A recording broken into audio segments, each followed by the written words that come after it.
एक बड़ी खबर इस वक्त आ रही है, आपको बता दें। लालू प्रसाद यादव की बेटी रोहिणी आचार्य के खिलाफ इलेक्शन कमीशन में शिकायत दर्ज की गई है। दरअसल जो जानकारी आ रही है उसके मुताबिक सम्राट चौधरी के खिलाफ दिए गए बयान को लेकर उनके परिवार पर दिए गए बयान की वजह से ये शिकायत दर्ज कराई गई है। चुनाव आयोग में ये शिकायत दर्ज कराई गई है।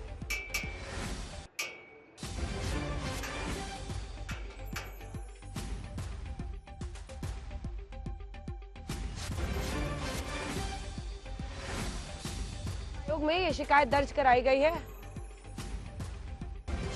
अब नवल किशोर साहब, क्योंकि अभी अभी खबर आई और एक और आरजेडी के नेता की भी बात आई जिन्होंने चिराग पासवान की मां को लेकर कि उन्होंने किसी का परिवार उजाड़ा था। आखिर इस तरह के बयान देने की क्या जरूरत है?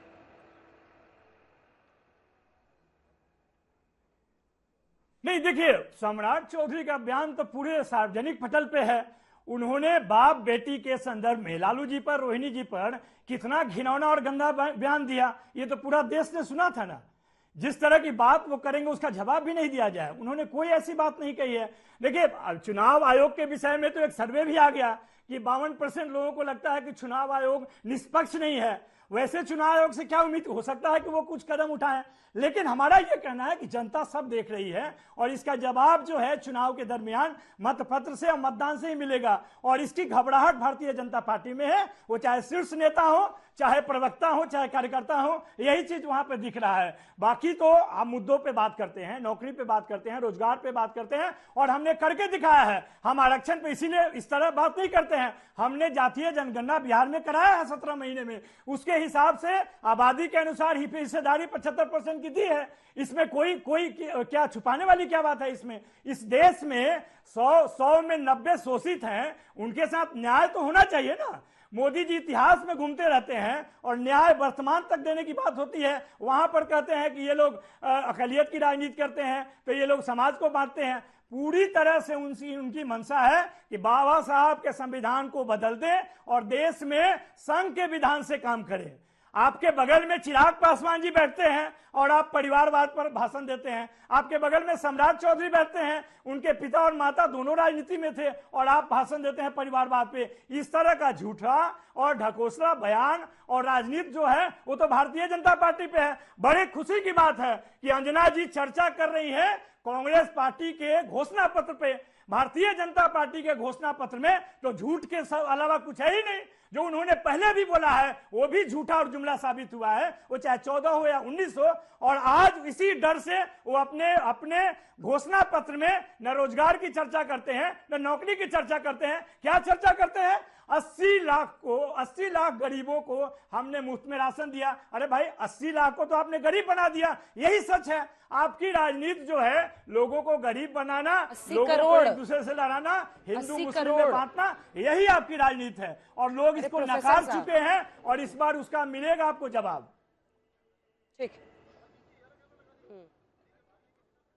ठीक है, गौरव जी जवाब दीजिए।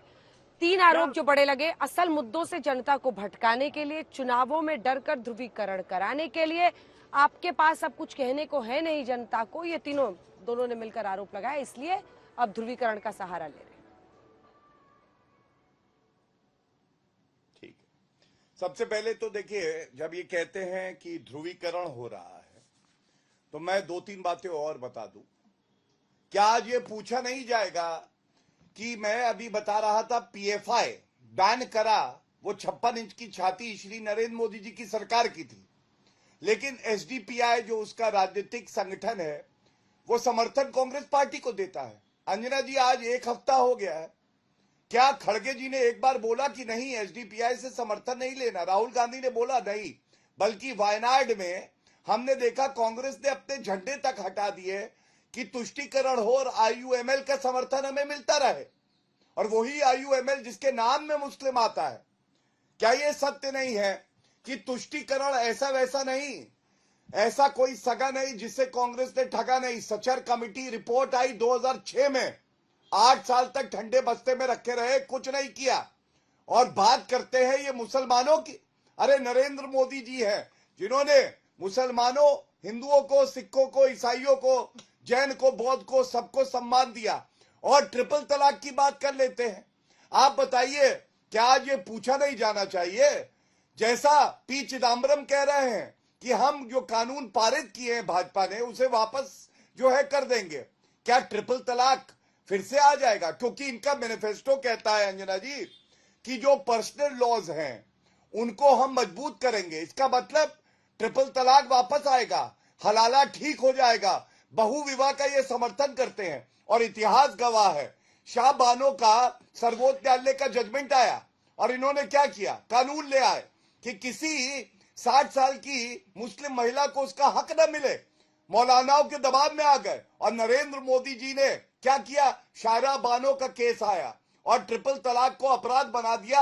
आज मामलों में कमी आ गई है। एक बात और बताता हूं, देखिए इनके ही मैनिफेस्टो से हिंदू नफरत की बू आती है। इनका मैनिफेस्टो पढ़ रहा हूं, अल्पसंख्यक लिखा है और उसके नीचे क्या लिखा है, भारत के इतिहास और लोकतांत्रिक परंपराओं को समझते हुए कांग्रेस का मानना है कि तानाशाही या बहुसंख्यकवाद के लिए देश में कोई जगह नहीं है। बहुसंख्यक हिंदू आतंकवादी है, ये बोला है इन्होंने। बहुसंख्यक बोलते हैं तो हिंदू, अभी क्या बोला राहुल गांधी ने, हिंदू धर्म में शक्ति होती है, शक्ति से लड़ना है। खड़गे जी कहते हैं सनातन जो है वापस आ जाएगा अगर मोदी जी आ जाएंगे। मैं पूछना चाहता हूं, मुसलमान दूध देने वाली गाय है, ममता बनर्जी ने स्वयं कहा है, और हिंदू नफरत करो, उनको आतंकवादी बताओ। अरे आज एक शेर की तरह नरेंद्र मोदी जी वो बात कह रहे हैं जो सुनने में आपको लगता है कि अटपटी है, लेकिन ये सत्य है। देश की जनता उसका स्वागत कर रही है, क्योंकि अगर कोई भुगता है तो वो भारत भुगता है, देश का नागरिक भुगता है, जब इन्हें बहुसंख्यक की चिंता नहीं हुई। ठीक है आलोक जी, 2014 में, ठीक है गौरव जी, आलोक जी, जब 2014 में 44 सीटें आई थी तो एंथनी कमेटी की रिपोर्ट ने हार के कारणों पर चर्चा की। उस कमेटी की क्या थी फाइंडिंग? क्या उस कमेटी ने साफ साफ नहीं कहा था कि पार्टीज माइनॉरिटी अपीजमेंट पॉलिसी यानी अल्पसंख्यक तुष्टीकरण की नीति ने सबसे ज्यादा काउंटर प्रोडक्टिव यानी नुकसानदायक साबित हुआ है? ये एंथनी कमेटी की रिपोर्ट थी। देखिए, एंटनी कमेटी की रिपोर्ट ना तो मैंने पढ़ी, और आपके पास कहीं आधिकारिक तौर पर हो तो जरूर मेरे पास भेजिएगा। ये भाजपा जो व्हाट्सएप पर ज्ञान देती है उस पर ज्यादा भरोसा मत कीजिएगा।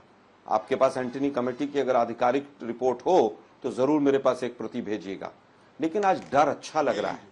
आज जिस तरह से हिंदुस्तानियों की सरकार बनने जा रही है और अडानियों की सरकार हटने जा रही है, आज जो 400 पार का नारा दिया जिस तरह से फेल हुआ, जिस तरह से आज पूरे देश के अंदर सिद्ध हो गया इनके तमाम जो लोकसभा के सांसद प्रत्याशी हैं उनके वक्तव्यों से कि इस संविधान को बदलना चाहते हैं, जिस तरह से आज पूरा देश ये जान गया है कि इनका असली चेहरा कौन सा है।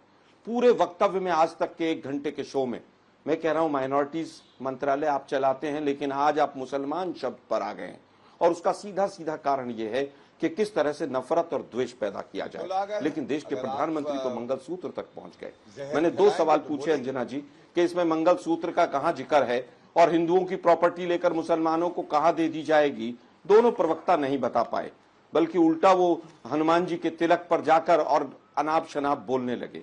30 लाख रोजगारों की बात की है तो क्या ये अल्पसंख्यकों के लिए है, बहुसंख्यकों के लिए, क्या वहां पर लिखा हुआ है? लेकिन एमएसपी की गारंटी क्या किसानों को मिलेगी? वो किसान क्या हिंदू है या मुसलमान है? पहली नौकरी पक्की होगी वो हिंदू की होगी, मुसलमान की होगी, कहीं लिखा है? लेकिन आज ये सरकार पूरी तरह से डरी हुई है, और जेडीयू के साथी के ऊपर तो मुझे तरस आता है। 2 बार हमारे साथ सरकार चलाई है 2014 के बाद। पॉपुलेशन कंट्रोल के ऊपर नीतीश जी के बयान के ऊपर क्या क्या बदतमीजी बीजेपी ने की थी उसको सबको भूल गए। शायद डीएनए पता चल गया होगा अब इन लोगों को अपना। ईडी सीबीआई के डर से रोज पाला बदलते हो और ऊपर से हमारे ऊपर आरोप लगाते हो। लेकिन मैं फिर कहूंगा आज भी बहुत जगह बहु विवाह भी है, आपने खत्म क्यों नहीं कर दिया? सत्यप्रकाश जी सिर्फ दो लाइन का जवाब, सिर्फ 2 लाइन का जवाब, सिर्फ 2 लाइन का जवाब। सत्य जी टाइम खत्म हो चुका है। अंजना जी, सच्चाई ये है कि कोई भी पार्टी यदि अपने घोषणा पत्र में बहुसंख्यकवाद वर्सेस अल्पसंख्यकवाद अगर लिखेगा तो देश इस पर विचार करेगा। विभेदीकरण सब्जेक्ट मैटर नहीं हो सकता है किसी भी मैनिफेस्टो का। कोई राष्ट्रीय पार्टी ये हरकत करे, इस देश में ये शर्म का विषय है।